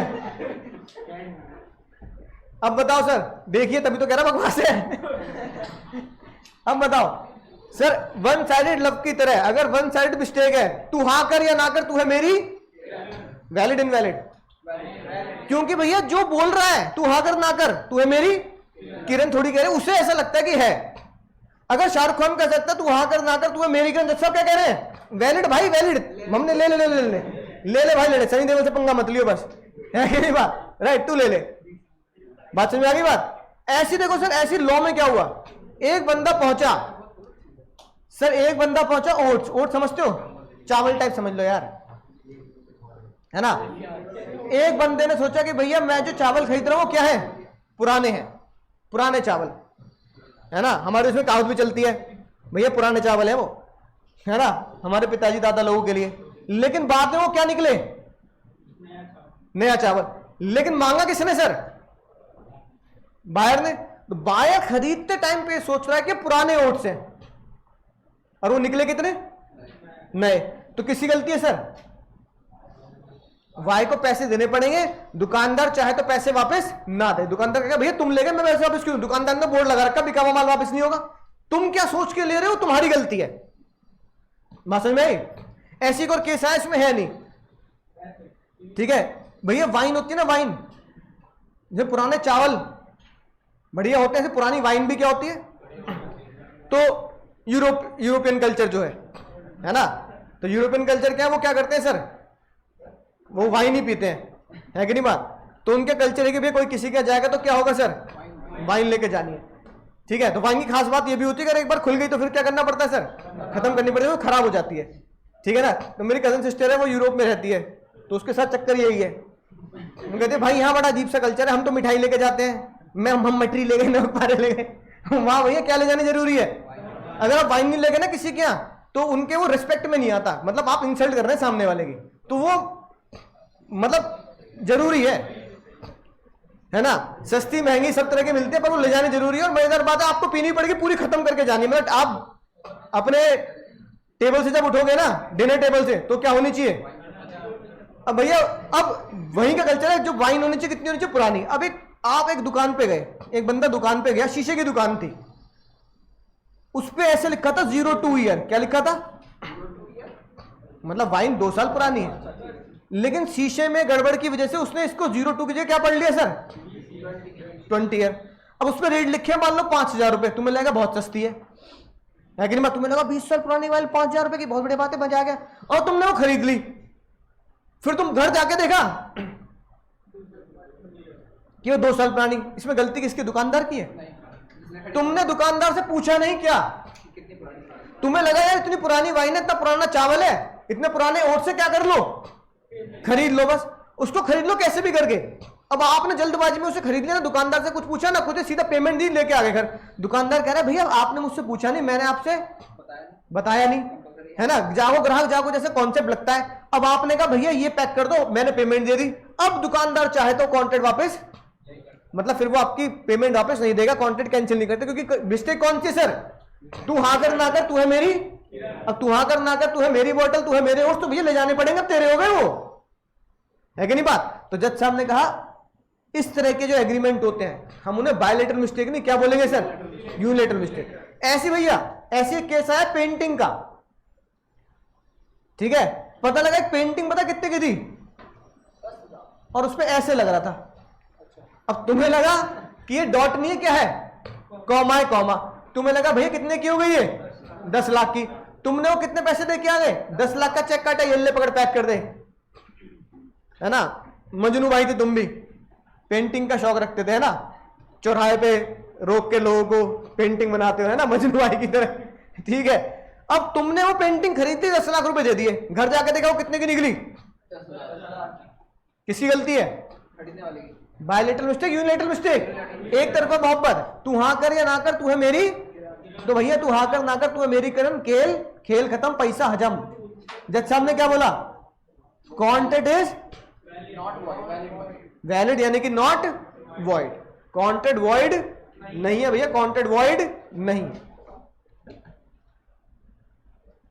बात समझ में आ रही मुन्ना, राइट। अब मुझे बताओ इस चैप्टर में हमने क्या क्या पढ़ा। हाँ, मिस्टेक ऑफ लॉ, हाँ। अब देखो मिस्टेक ऑफ फैक्ट समझ में आ गया सर। अब मिस्टेक ऑफ लॉ बहुत आसान था, मतलब पढ़ने की जरूरत नहीं है, सिर्फ इसी एसआर के तुम्हें बात समझ में आ जाएगी sir. Mistake of fact, unilateral mistake, section बोलो, याद रहेगी बात। बी से बायोलेटर और बी से 20, तो सेक्शन कौन सा हुआ सर? याद हो जाएगी बात। Section 20 is bilateral, section 22 is, बीच में 21 फंस गया, बताऊंगा 21 क्या है। राइट, अब मिस्टेक ऑफ लॉ में आते हैं। मिस्टेक ऑफ लॉ में दो तरह के लॉ माने जज साहब ने। जज साहब ने बोला एक लॉ है हिंदुस्तानी लॉ और एक लॉ है फॉरेन लॉ, विदेशी लॉ। भैया अगर तुम हिंदुस्तानी लॉ की गलती करते हो तो गलती किसकी? गलती लॉ बनाने वाले की, इतने लॉ बना क्यों रखे हैं? तो भैया चैप्टर नंबर 1 लगेगा जो हमने क्या पढ़ा था, law of land. Ignorance of law is no excuse, law of land. तो भैया लॉ ऑफ लैंड लगता है, जो चैप्टर नंबर 1 में समझाया था कि आपको पता होना चाहिए कौन सा लॉ आपके ऊपर एप्लीकेबल होगा। और इंडिया में रह के इंडियन लॉ के बारे में नहीं पता तो उरी जाता, इससे बड़ा मिस्टेक कुछ नहीं हो सकता। तो जज सामने का कॉन्ट्रैक्ट क्या होगा?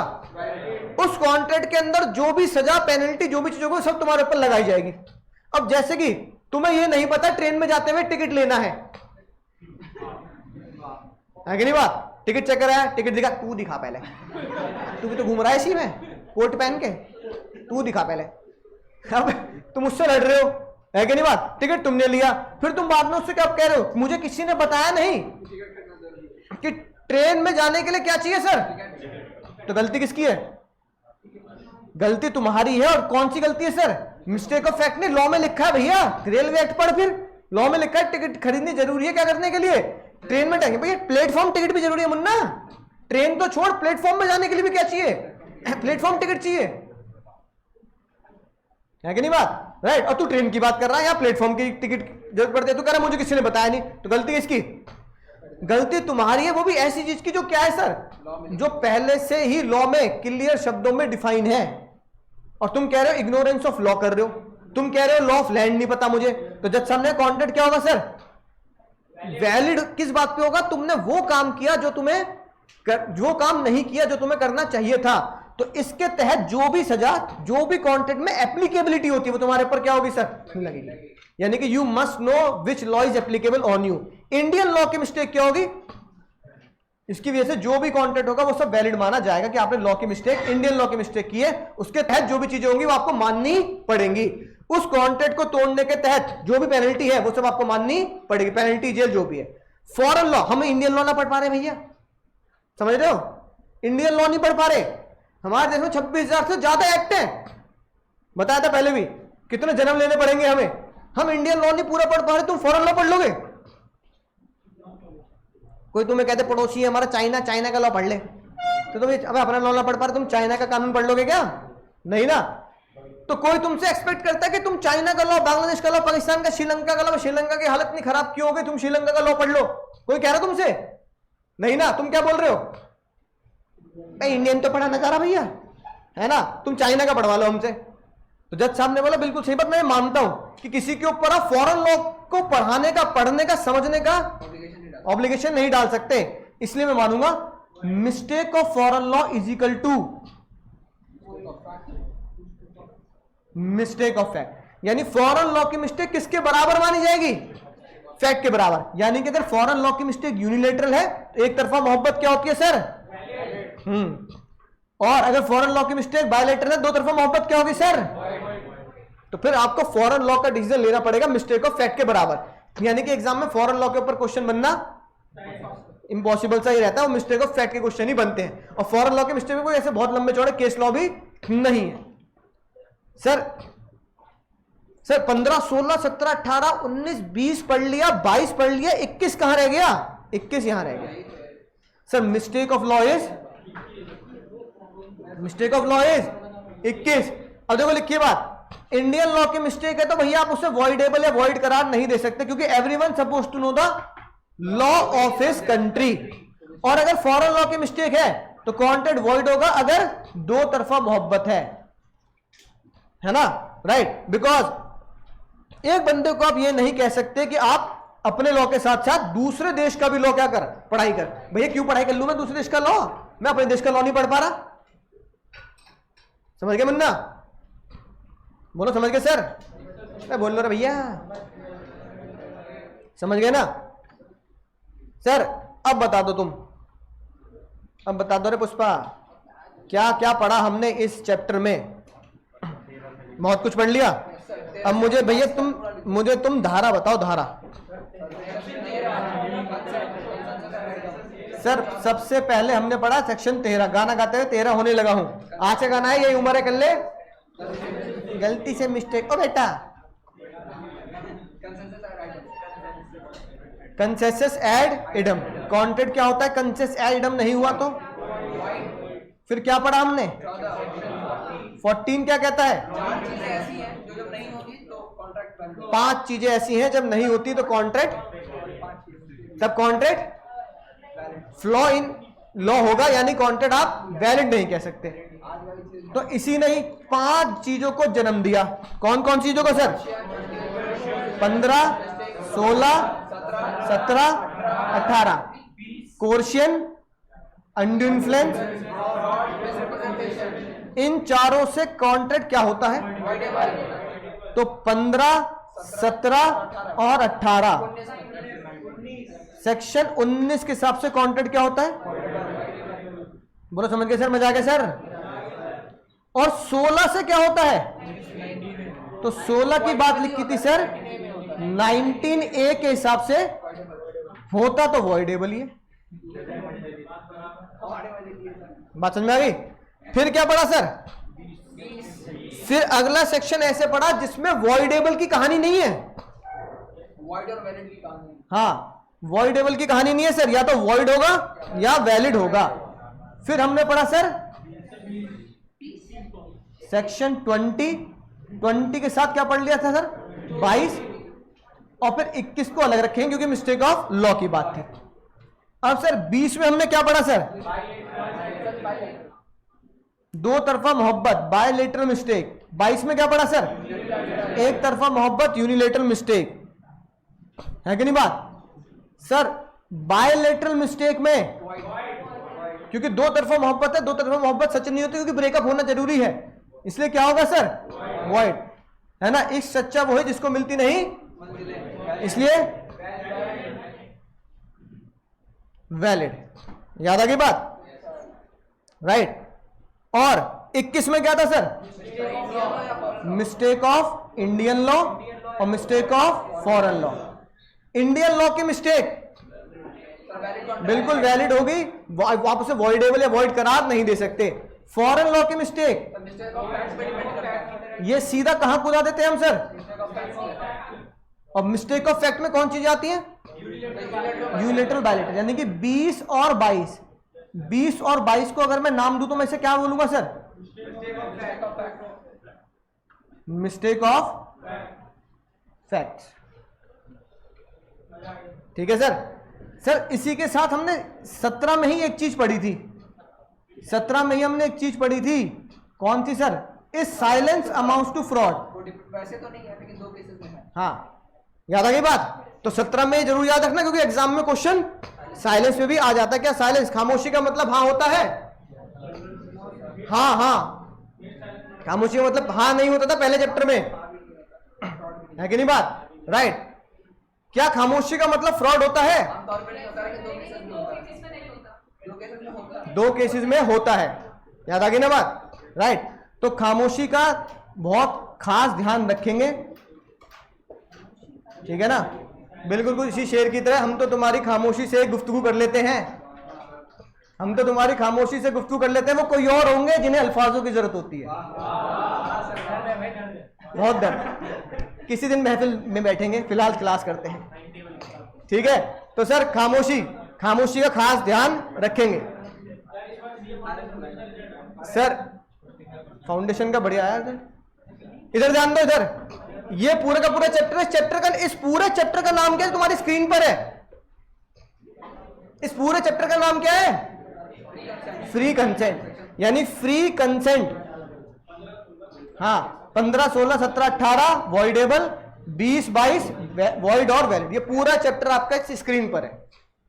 बोलो समझ गए सर? मजा आ गया सर? चलो एक छोटी चीज बताता हूं आउट ऑफ द लीग, जो शायद तुम्हें पता नहीं होगी, है ना? मोटिवेशन नहीं, मोटिवेशन तो मैं तुम्हें करता रहता हूं। एक ऐसी बात जो बहुत ज्ञान की है, ठीक है? मान लो भैया, जैसे तुम सबको पता है अयोध्या में राम मंदिर बन रहा है, ये फैसला किसका था सर? किसी पॉलिटिकल पार्टी का तो नहीं था ना, मोदी जी का नहीं था, सुप्रीम कोर्ट था ना। सुप्रीम कोर्ट में राम मंदिर के वकील कौन थे?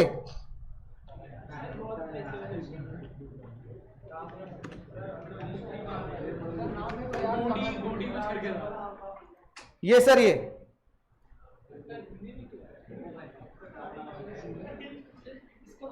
अब बताता हूं तुम्हें बहुत खतरनाक बात, क्योंकि ये हमारे लॉ से रिलेट करता है।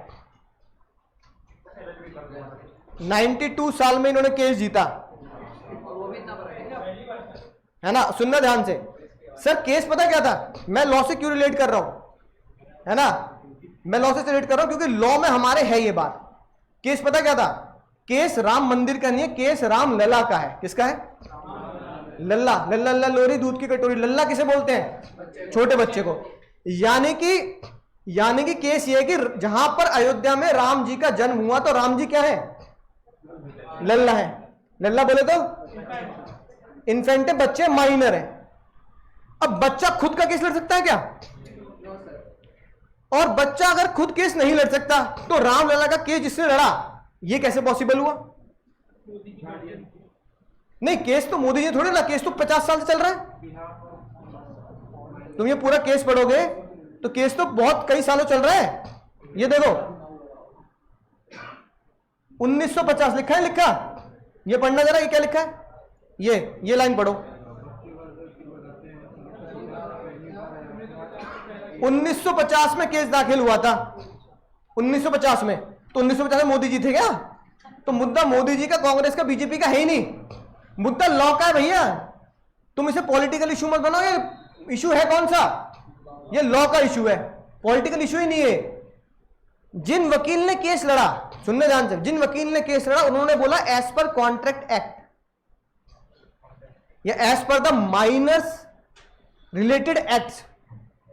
अगर एक बच्चा कोर्ट में जाना चाहता है तो उसके बिहाफ पे जो केस लड़ेगा वो कौन लड़ेगा? उसके गार्जियन लड़ेंगे, क्योंकि बच्चे के साथ ये कॉन्टेक्ट क्या होंगे?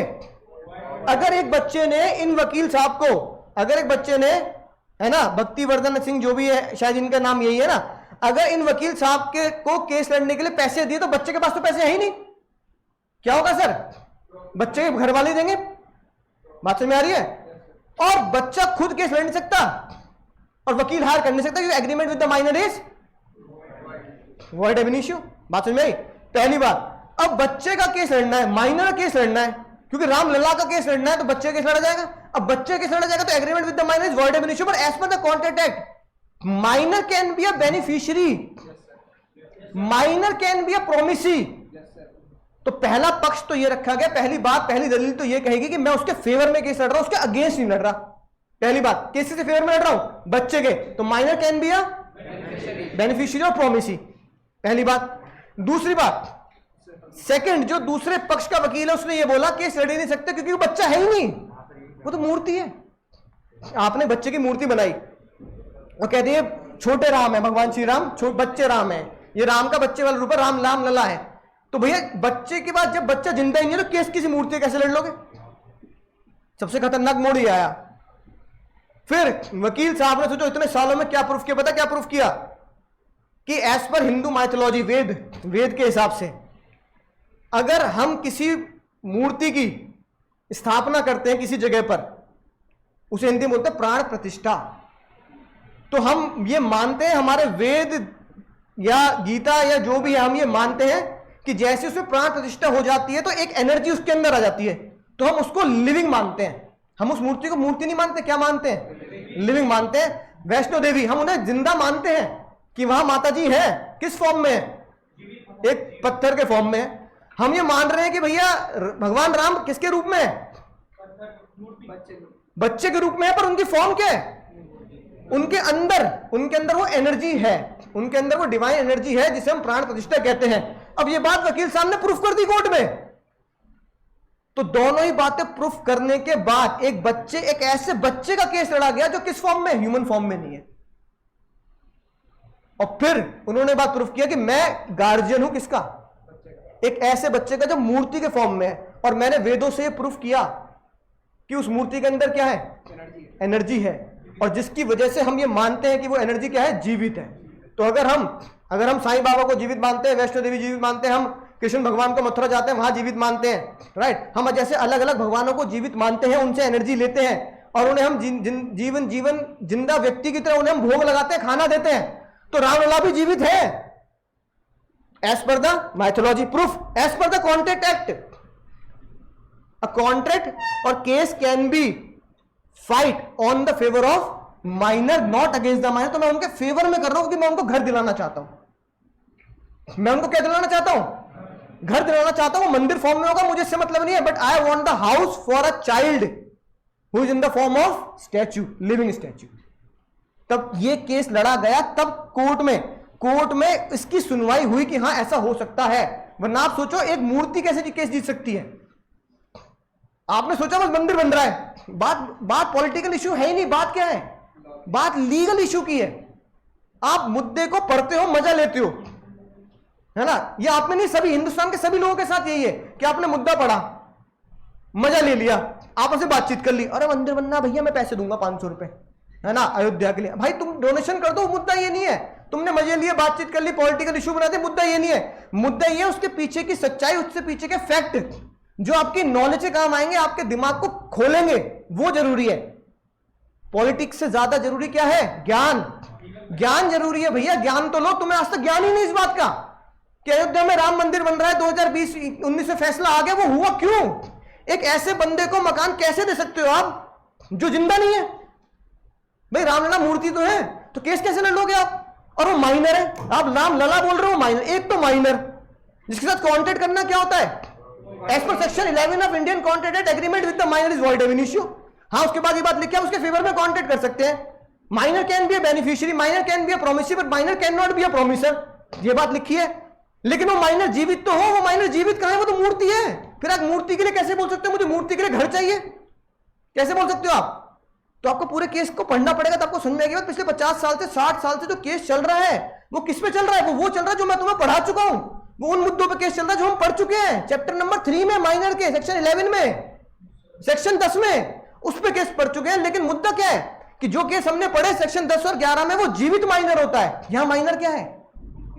जो एक मूर्ति है जो जीवित नहीं है, उसको कैसे प्रूफ किया होगा काबिल वकील ने? वो वकील की क्या है? समझ और उसका ज्ञान और उसको केस को प्रेजेंट करने की कैपेबिलिटी है कि वो अपने केस को कितने बढ़िया तरीके से, कितने प्रूफ के साथ केस लड़ता है, कितना मतलब पूरा इन ये 92 इयर्स के अंकल जी, सोचो इन्होंने सारे वेद पुराण सब पढ़े होंगे, है कि नहीं बात? एक वकील ने अपना काम तो किया होगा ना। इन अंकल जी ने क्या किया होगा सर? इन अंकल जी ने वेद पुराण सब पढ़ा होगा, गीता सब पढ़ा होगा। अब उन वेद पुराणों से क्या लिया होगा? श्लोक लिए होंगे, उनकी इंटरप्रिटेशन निकाली होगी, उसको इंटरप्रिटेशन को कोर्ट में रखा होगा, प्रूफ किया होगा कि भैया ऐसा होता है। प्राण प्रतिष्ठा के बाद हम मूर्ति को क्या मानते हैं? जीवित मानते हैं। तो रामलला जीवित है, मूर्ति है तो क्या वो जीवित है भाई? और कोर्ट में प्रूफ कर देना कितनी बड़ी बात है। तो दूसरा वकील पागल थोड़ी है, वो उसने भी तो प्रूफ किया होगा। ऐसे कैसे मान लोगे भाई मूर्ति कैसे जीवित हो गई? ये क्या बात हुई भी? उसको समझाना, उसके सामने अपनी दलीलें रखना, भाई देख ये लिखा है यहां पे।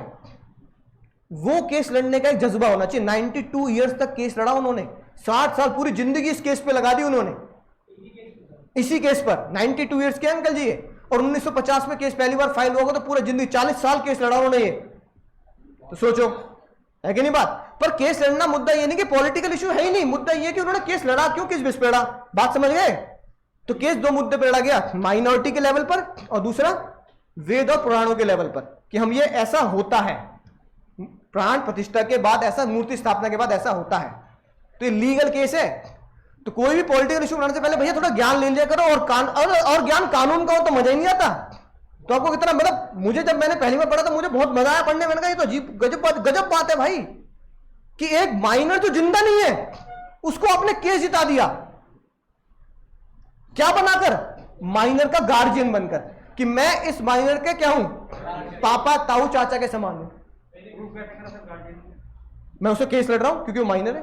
अब ये भी केस उन्होंने लड़ा होगा, बहुत दलील दी होंगी। मैं नहीं, ऐसा नहीं कि माइनर ही आपके पास आए, आप माइनर को हक दिलाने के लिए खुद भी केस लड़ सकते हैं। आपको लग रहा है कोई गरीब बच्चा क्या है, परेशान है, उसका केस आप खुद हैंडल कर लो, कह दो मैं तेरे सहायता मैं करूंगा। तो उन्होंने ये क्या कहा होगा कि मैं इनका केस लड़ूंगा। ये कौन है? माइनर है। ये जिंदा कैसे है मैं प्रूफ करूंगा, और मैं इनका केस लड़ रहा हूं। बात खत्म। बोलो समझ गए सर, मजा आ गया सर? तो भैया थोड़ा पढ़ा करो, मजे मत लिया करो पॉलिटिकल इश्यूज के। चलो टाटा बाय बाय।